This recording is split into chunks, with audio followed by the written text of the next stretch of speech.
পর্ব ৩ আয়নার ভিতরের ফাঁদ। আয়নাটা শুধু একটা প্রতিবিম্ব নয়, ওটা একটা দরজা। রানু ঠিক করল সব জানতেই হবে। লাইব্রেরিতে খুঁজতে খুঁজতে পেয়েছিল এক পুরনো কাহিনী। এই আয়নাটা ছিল এক অভিশপ্ত সাধুর।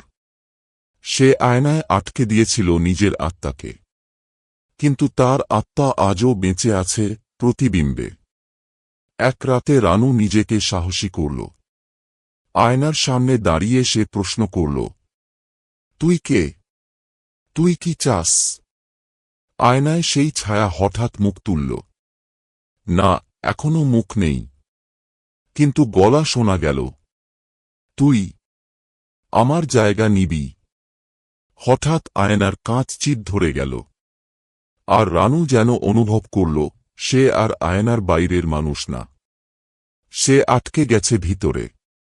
পরদিন সকালে হোস্টেলের লোকেরা দেখে রানু আয়নার সামনে পড়ে আছে, নিথর। আর আয়নার ভিতর দাঁড়িয়ে আছে কেউ রানুর মতো দেখতে, কিন্তু মুখহীন।